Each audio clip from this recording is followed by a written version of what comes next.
మా ముందు ఉన్నటువంటి మీ అందరికి కూడా పేరు పేరున ప్రత్యేక తెలంగాణ ఉద్యమ అభివందనాలు.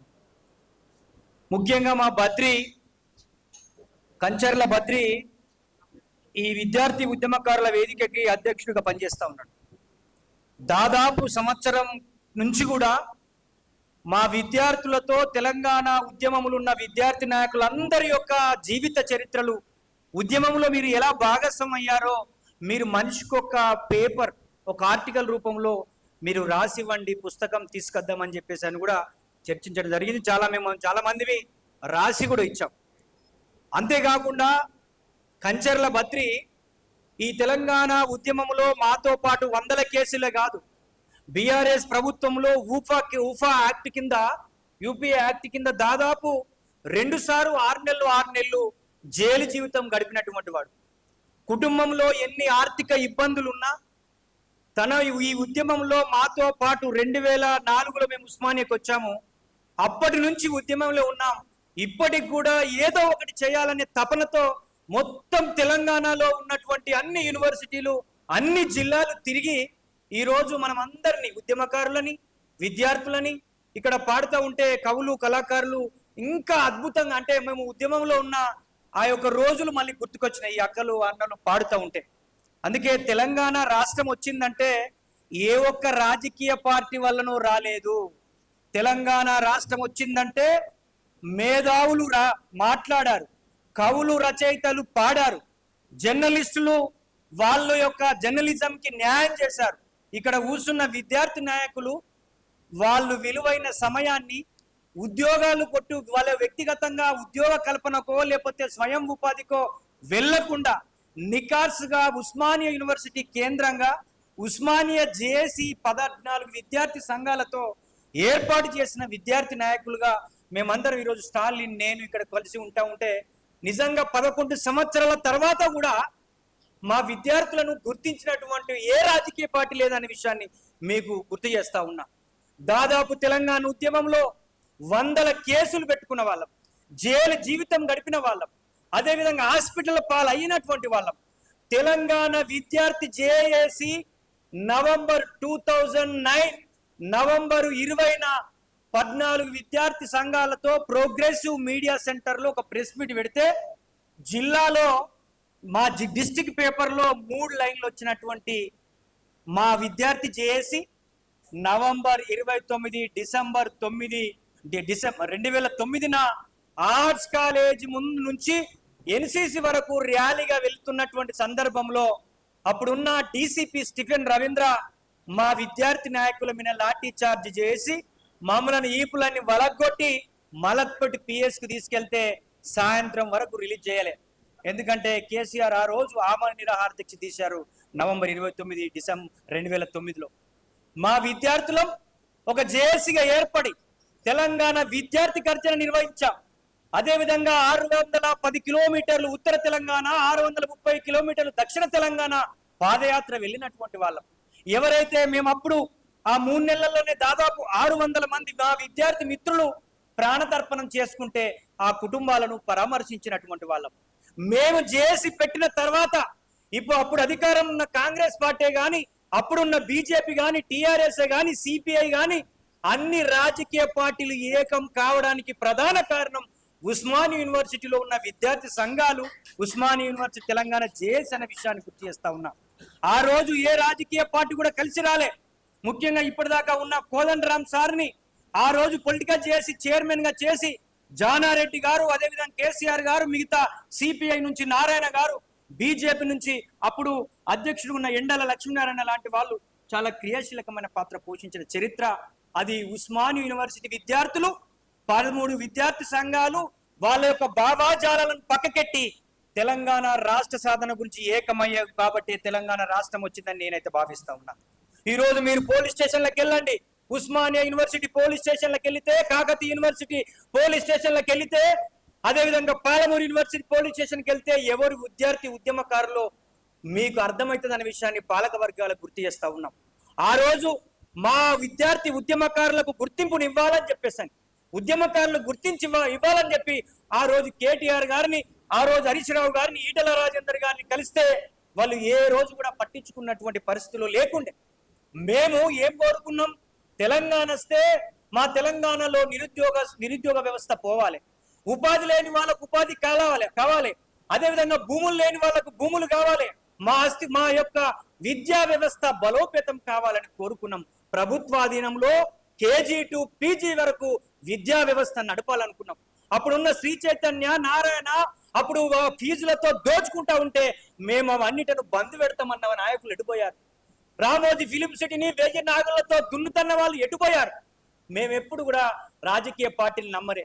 69 ఉద్యమం టైంలో మర్రి చెన్నారెడ్డి గారు 11 మంది ఎంపీలను ఏ విధంగా అయితే కాంగ్రెస్ పార్టీలో కలిపి మోసం చేశాడో మలిదశ తెలంగాణ ఉద్యమంలో రాజకీయ నాయకులు అదే విధంగా మోసం చేస్తారని తెలుసుకొని తెలంగాణ ప్రజలు కేసీఆర్ ను కరీంనగర్ ఎంపీగా పంపించడమే కాదు, ఎన్నిసార్లు రాజీనామా చేస్తే అన్నిసార్లు గెలిపించిన చరిత్ర ఈ 3.5 కోట్ల ప్రజలది. అది ప్రజా విజయం.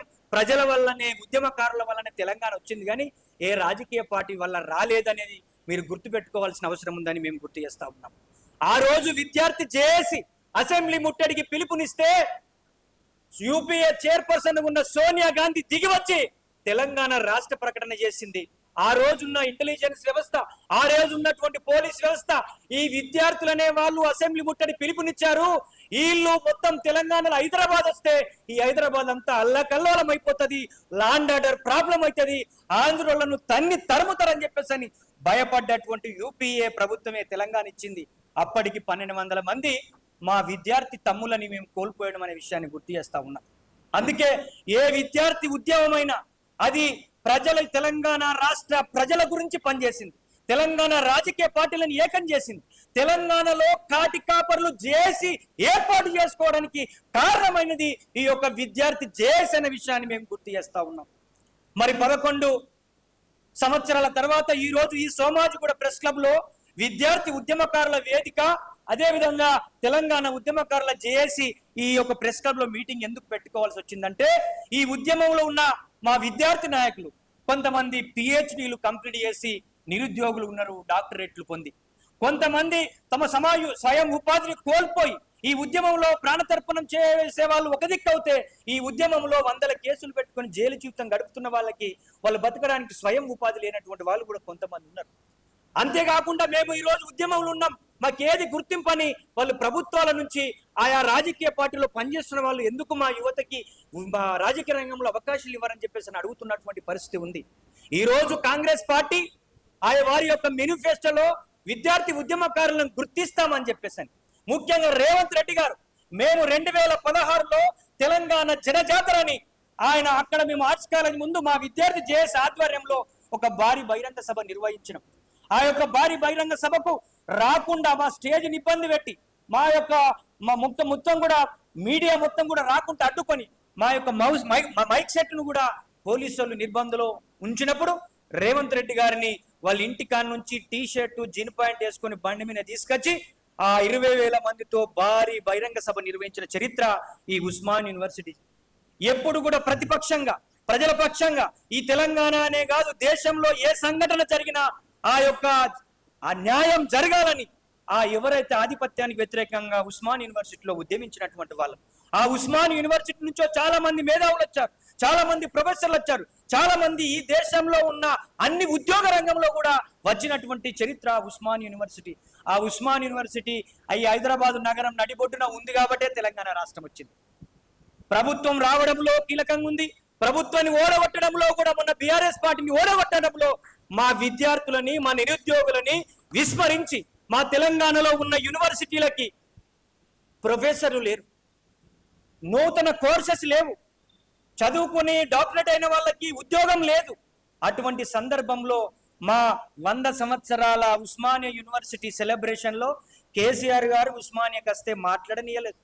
దాన్ని కక్ష పెంచుకొని ఆయన మొత్తం ఉస్మానియా కాదు తెలంగాణ యూనివర్సిటీకి ఎక్కడ కూడా నిధులు ఇవ్వలే. మేము అడిగినాం, ఉద్యమంలో ఉన్న విద్యార్థి స్కాలర్లకి ఫెలోషిప్ ఇవ్వమని చెప్పాం, మా స్కాలర్షిప్లు పెంచమని చెప్పాం, ఉద్యమకారులకు గుర్తించి ఇవ్వాలని చెప్పాను, వాళ్ళు విస్మరించారు. మరి ఈ రోజు 16 నెలల ఈ యొక్క కాంగ్రెస్ పార్టీ పరిపాలనలో ఈ విద్యార్థులు ఉద్యమకారుల గురించి ఉద్యోగ కల్పనలో కొంతవరకు పనిచేస్తూ ఉన్నారు. Okay, happy. కానీ ఈడ కాయల పడ్డ పరిశ్రమలను పునరుప్రారంభించాల్సిన అవసరం ఉన్నది.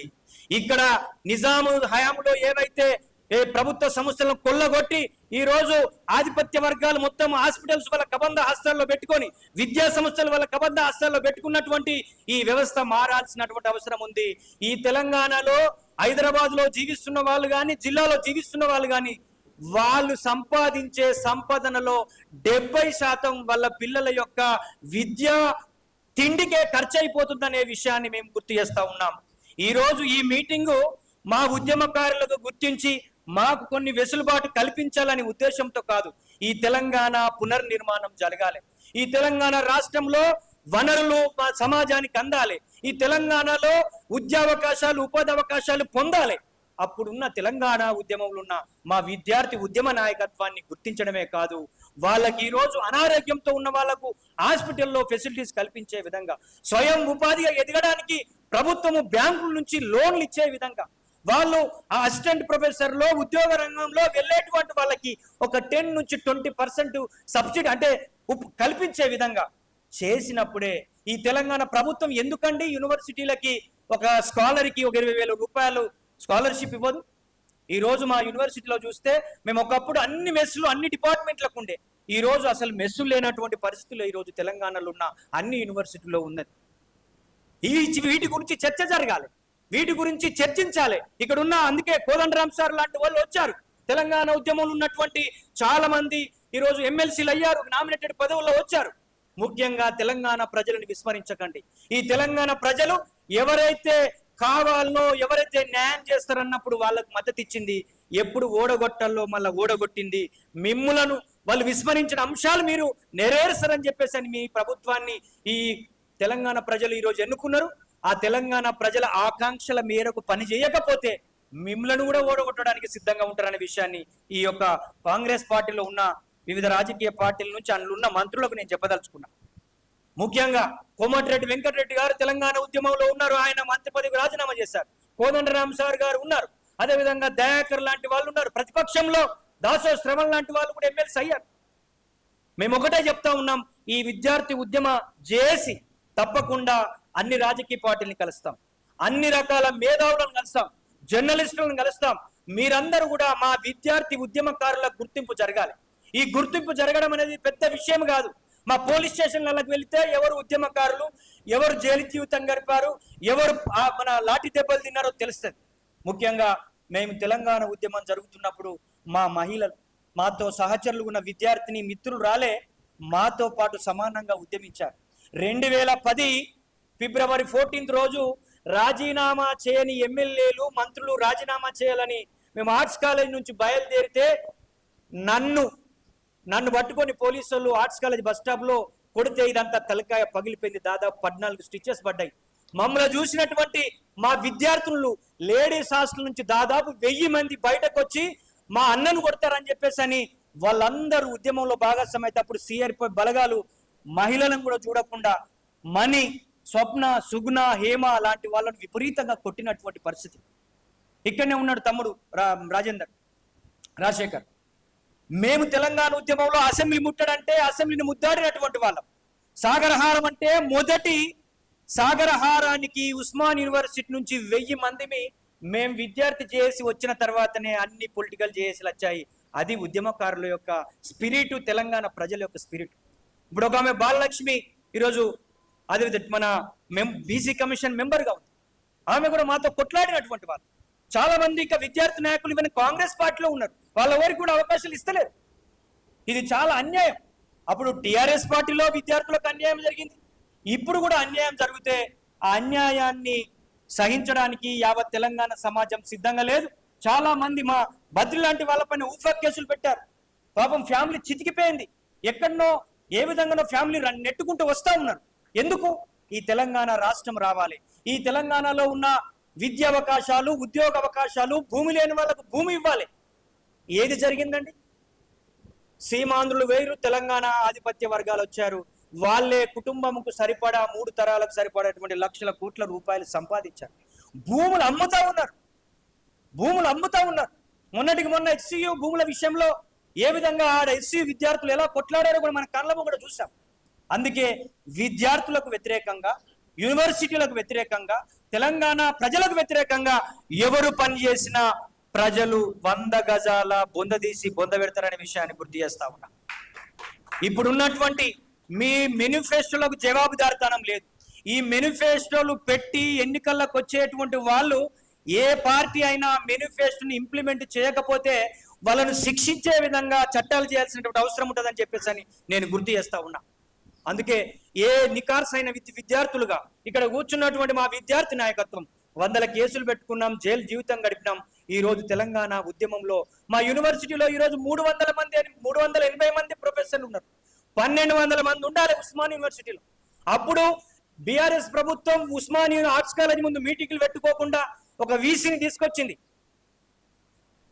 రవీంద్ర యాదవ్ అనే వీసీని తెచ్చి మొత్తం తెలంగాణ ఉస్మానియా యూనివర్సిటీలో ఏ ధర్నా చేసినా, దిష్టిబొమ్మ దానం చేసినా కేసులు పెట్టింది. వీళ్ళు ప్రజాప్రభుత్వం అని చెప్పి వచ్చిన కాంగ్రెస్ ప్రభుత్వం కూడా అక్కడ ఇప్పుడు వీసీ సెమినార్లు పెట్టుకోవద్దు, మీటింగ్ పెట్టుకోవద్దు, విద్యార్థులు దిష్టిబొమ్మ దానం చేయొద్దు అంటే వాళ్ళు పోషించిన పాత్రనే మీరు పోషిస్తా ఉన్నారు. ఇది ప్రజా వ్యతిరేక విధానంగా ఉంది.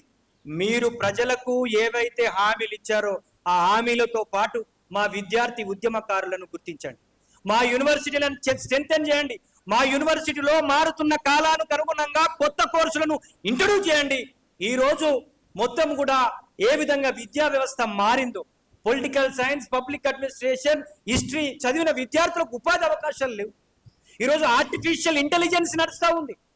ఈరోజు చదువుకున్న బీటెక్ విద్యార్థులు, ఎంటెక్ విద్యార్థులు, ఎంబీఏ విద్యార్థులకు ఉపాధి కల్పన లేదు. వాళ్ళు స్వయంగా ఎదగడానికి ఎందుకు ప్రభుత్వాలు మీ యొక్క ప్రణాళికలు తయారు చేస్తలేదు? మేము 5 ఏళ్ళ అధికారంలో ఉండాలి, ఆ 5 ఏళ్ళ అధికారంలో ఉండడానికి మొత్తం ప్రభుత్వ భూములు అమ్ముతాము అని అనుకుంటే అది మీరు చేసిన తప్పిదమైతుంది. చరిత్రలో మీరు చరిత్రహీనులుగా మిగిలిపోతారు. ఇది భవిష్యత్ తరాలకు ఉపయోగపడే విధంగా ఉండాలి. ఈ విద్యా వ్యవస్థను మార్చాలి. ఈ విద్యా వ్యవస్థలో నూతన ఆవిష్కరణలు జరగాలి. అదేవిధంగా పాలిటెక్నిక్, ఐటీఐ లాంటి కోర్సులను ఇంట్రడ్యూస్ చేయాలి.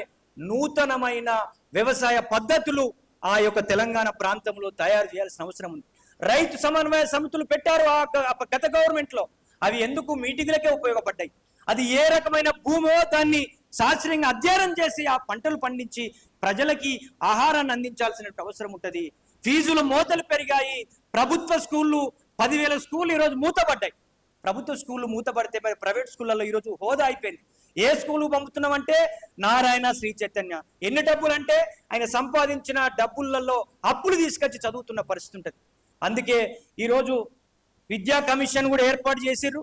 ఈ ప్రభుత్వం యొక్క ఫీజు నియంత్రణ చట్టం తీసుకురావాలి, కార్పొరేట్ ఫీజులను తగ్గించాలి, ప్రభుత్వ యొక్క స్కూళ్లను స్ట్రెంథెన్ చేయాలి, రిక్రూట్ చేయాలి. ఇది మేము కోరుకుంటున్నాం విద్యార్థి జేఏసీగా, తెలంగాణ ఉద్యమ నాయకులుగా. మాకే కాదు, మా ఉద్యమకారులుగా ఉన్న విద్యార్థి నాయకులకి తప్పకుండా న్యాయం జరిగే విధంగా ఈ ప్రభుత్వాలు, పాలకులు ఉండాలనే ఆలోచనతో మేము ఈ యొక్క సదస్సును నిర్వహిస్తా ఉన్నాం. దీనికి వివిధ జిల్లాల నుంచి వచ్చినటువంటి నాయకులు, విద్యార్థులు, అదేవిధంగా కవులు, కళాకారులు, ఇక్కడ ఉన్న మీడియా మిత్రులందరూ కూడా పేరు పేరున ప్రత్యేకమైనటువంటి కృతజ్ఞతలు తెలియజేసుకుంటూ, ఇది ఆరంభం మాత్రమే.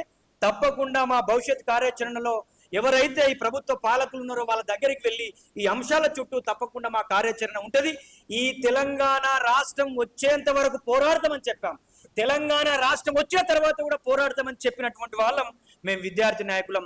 అందుకే ఈ తెలంగాణ రాష్ట్ర పునర్నిర్మాణం జరగాలి. దానికి మేధావులు, ఉద్యమకారులు అందరూ కూడా సలహాలు, సూచనలు ఇస్తూ మన రాష్ట్రాన్ని, మన ప్రాంతాన్ని అభివృద్ధి చేసుకుందామని చెప్పేసి ఈ అవకాశం ఇచ్చినటువంటి మిత్రులందరికీ కూడా పేరు పేరున ప్రత్యేకమైన కృతజ్ఞతలు తెలియజేసుకుంటూ, జై తెలంగాణ, జోహార్ తెలంగాణ మన వీరులకు, జోహార్ తెలంగాణ ప్రత్యేక రాష్ట్రం కోసం ప్రాణాలు అర్పించిన విద్యార్థి మన వీరులకు కొనసాగిస్తాం అమర వీరుల ఆశయాలను.